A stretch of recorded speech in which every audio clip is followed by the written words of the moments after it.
King Charles puts on display of Christian unity as he becomes first British monarch to pray with the Pope in 500 years. King Charles today became the first British monarch in 500 years to pray in public with the Pope as he made a historic state visit to the Holy See. His Majesty, accompanied by his wife, Queen Camilla, were introduced to Pope Leo XIV in the Apostolic Palace Library, the traditional place for such meetings. Then, with 3 short words, the Pope ended almost half a millennium of division between the Roman Catholic Church and the Church of England in the Sistine Chapel. "Let us pray," he said, as the king stood to his left. The king and queen had earlier arrived at the ceremonial entrance to the palace in the San Damaso courtyard, having been driven through iconic St. Peter's Square. The couple were greeted by the regent of the prefecture of the papal household, Reverend Monsignor Leonardo Sapienza. Camilla wore a Fiona Clare black silk dress, Philip Tracy mantilla, and a raspberry pip brooch in the shape of a cross, which previously belonged to the late Queen Elizabeth II. As per tradition, Pope Leo was waiting inside the palace to greet his visitors. In footage released by Vatican media, the king and queen could be seen getting out of their state, Bentley with Camilla saying, "Lovely to be here." After walking through the Apostolic Palace, they were greeted by the Pope, who said, "Good morning, welcome." The king replied, "Your Holiness, it's such a pleasure to meet you, if I may say so. You are so kind to see us." Posing for official photographs, he also quipped, "Constant hazard to cameras." The Pope added, "You get used to it." They then sat down to chat with the king, telling his host, "I am so thrilled." At the official exchange of gifts, the king indicated to his and said, "A small token of my esteem and appreciation."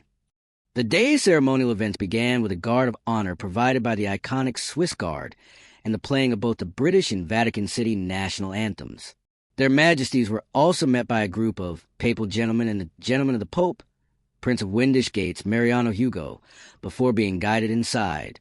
The Swiss Guards are one of the oldest and most prestigious European military forces, drawn exclusively from Roman Catholic Swiss citizens who have completed military training.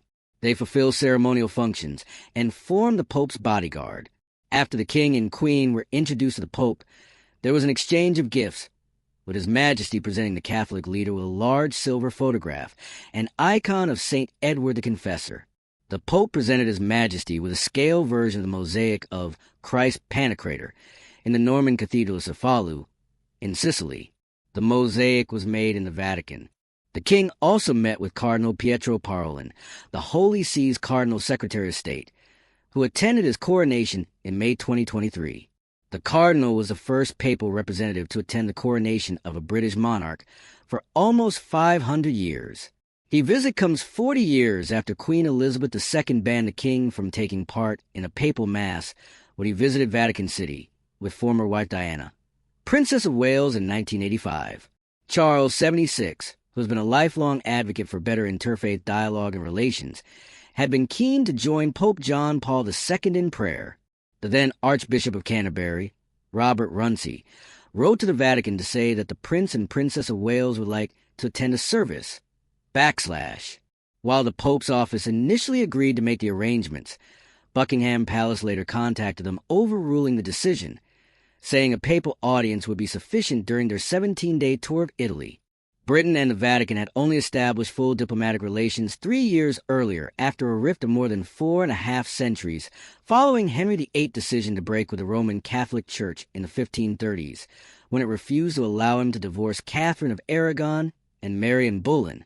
The 1534 Act of Supremacy saw Henry proclaim himself and his successors head of the Church of England.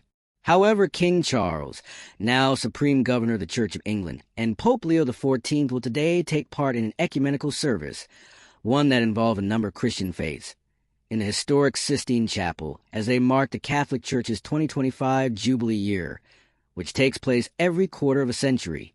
Buckingham Palace has confirmed it will be the first time since the Reformation of the 1530s that a British sovereign has taken part in a public act of worship with the leader of the Catholic Church, and described it as a significant moment in relations between the Catholic Church and the Church of England. They added that it recognized the ecumenical work both men had taken in their lives and reflected the Jubilee's theme of walking together as pilgrims of hope